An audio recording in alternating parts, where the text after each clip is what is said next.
भारतवर्ष में होली महोत्सव का महापर्व हिरण्यकश्यप और प्रहलाद की पौराणिक कथा से जुड़ा है। नास्तिक पिता अपनी नास्तिकता की शक्ति को सिद्ध करने के लिए अपने आस्तिक पुत्र प्रहलाद को पानी में डुबाता है, पहाड़ से गिरवाता है और अंततः अपनी बहन होलिका के द्वारा आग में जलाकर उसे समाप्त करने की चेष्टा करता है। लेकिन आश्चर्य की बात है कि वह हर जगह बच जाता है और प्रभु के गुणगान करता है। तभी से सारा देश होलिका जलाकर रंग और गुलाल उड़ेलकर होली का महोत्सव मनाता है। वास्तव में हिरण्यकश्यप और प्रहलाद संदेह और श्रद्धा के प्रतीक हैं। हर व्यक्ति के भीतर दोनों सदैव विद्यमान हैं। जब तक तुम्हारे भीतर संदेह है, यानी हिरण्यकश्यप तुम्हारे भीतर विद्यमान है, तब तक वह तुम्हारे भीतर उठने वाले श्रद्धा के अंकुर को डुबा देने की और अंततः जला देने की कोशिश करता है। लेकिन अंततः वह सफल नहीं हो पाता है, क्योंकि प्रकृति का नियम है सत्यमेव जयते, जीत सदैव सत्य की ही होती है। इसके अलावा होली महोत्सव पूरे जीवन को आनंद का उत्सव बना लेने का प्रतीक है। इसके लिए जरूरी है कि हम अतीत की सभी चीज़ों को माफ़ कर दें। इसके लिए ज़रूरी है कि हम वर्तमान में जीना सीखें। इसके लिए ज़रूरी है कि हम एक दूसरे को वे जैसे हैं वैसे ही गला लगाने में समर्थ हो सके।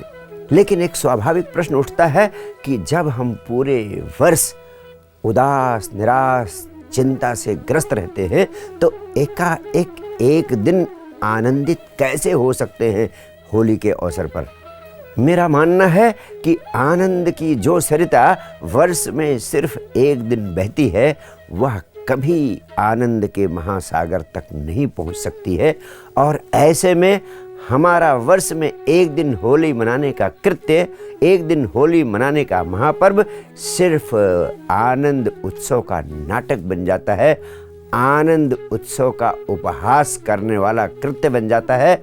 सच्चे अर्थों में यह एक औपचारिक कर्मकांड बन जाता है।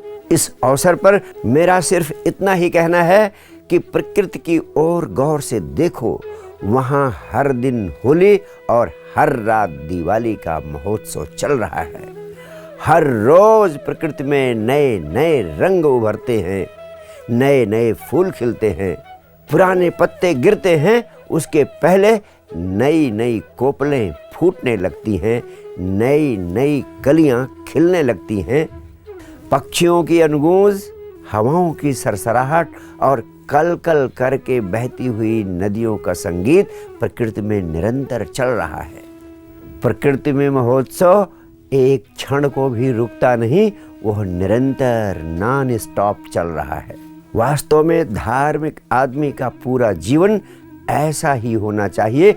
उसके जीवन का हर क्षण आनंद उत्सव का महोत्सव होना चाहिए। आज भी वह जिंदा है, आज भी उसका जिंदा रहना यही पर्याप्त है जीवन के प्रति कृतज्ञता के भाव से, जीवन के प्रति अहोभाव से, जीवन के प्रति अनुग्रह के भाव से भर जाने का। और इस प्रकार का अहोभाव आपके प्राणों में भर जाए तो आपके जीवन का हर क्षण आनंद का, जीवन का हर क्षण उत्सव का और जीवन का हर क्षण होली का बन सकता है। जिंदा रहने के इस अहोभाव को नृत्य, गीत, संगीत और आनंद उत्सव में रूपांतरित कर देना ही सच्चे अर्थों में होली का महोत्सव मनाना है, अन्यथा नहीं। एक अत्यंत महत्वपूर्ण बात आपसे कहना चाहता हूँ कि होली जैसा त्योहार भारतवर्ष में उस समय पैदा हुआ जब भारत को सोने की चिड़िया कहा जाता था, यानी जब भारत धन संपदा के शिखर पर था। जिन लोगों ने कपड़ों पर रंग डालने का खेल शुरू किया होगा, निश्चित रूप से उनके पास जरूरत से ज्यादा कपड़े रहे होंगे, अन्यथा कपड़ों पर रंग डालने का खेल नहीं खेल सकते थे। आज हम भी रंग डालने का खेल खेलते हैं, लेकिन हमारा खेलना सिर्फ एक औपचारिकता है, सिर्फ एक परंपरा को ढोना है। वह सिर्फ एक पारंपरिक कर्मकांड बन गया है। वह वास्तव में हमारे लिए खेल नहीं रह सका है। यही कारण है कि होली के दिन जब कोई हमारे कपड़ों पर रंग डाल जाता है तो हमारा दिल दुखने लगता है, जबकि हमें ऐसे में खुश होना चाहिए क्योंकि किसी ने हमें रंग डालने लायक समझा। लेकिन हमारा दिल दुखता है और दिल दुखेगा भी। क्यों? क्योंकि कपड़े महंगे हैं, कपड़ों का मिलना इतना आसान नहीं है और सबके लिए कपड़ों पर इस तरह रंग उड़ेल देना संभव नहीं है। वास्तव में उत्सव सिर्फ संपन्न समाज में प्रवेश कर सकता है, गरीब समाज में उत्सव और महोत्सव प्रवेश कर ही नहीं सकते हैं। गरीब समाज में आदमी दिवाली जैसा महापर्व मनाता है तो भी कर्ज लेकर इस महोत्सव को मनाता है। होली भी खेलता है तो पिछले वर्ष के पुराने कपड़े पहनकर निकल जाता है। ऐसी होली खेलने से तो अच्छा है होली खेलो ही मत। होली खेलने का अर्थ ही है कि कपड़े इतने ज़्यादा हैं कि आसानी से रंग में पानी में भिगोए जा सकते हैं। इसलिए मेरा मानना है कि सच्चे अर्थों में होली मनानी है तो देश से, समाज से गरीबी हटाना अनिवार्य है। जब तक पूरा समाज संपन्न नहीं होगा, होली मनाने का औचित्य, होली मनाने की सार्थकता सच्चे अर्थों में प्रकट नहीं होगी।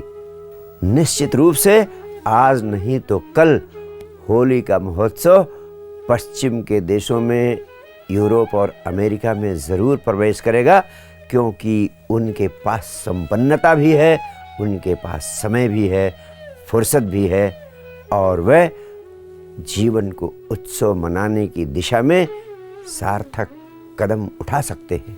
उनके पास कपड़े भी हैं, उनके पास रंग भी है और उनके पास समझ भी है और इन सब का उपयोग करके वे जीवन को होली का महोत्सव बना सकते हैं।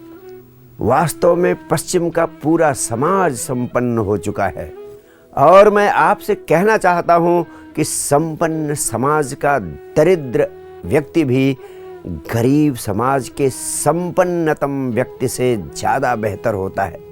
यानी आज अमेरिका का दरिद्रतम आदमी भी पैसे पर उतनी पकड़ रखने वाला नहीं है जितना भारतवर्ष का संपन्नतम व्यक्ति पैसे पर पकड़ रखता है।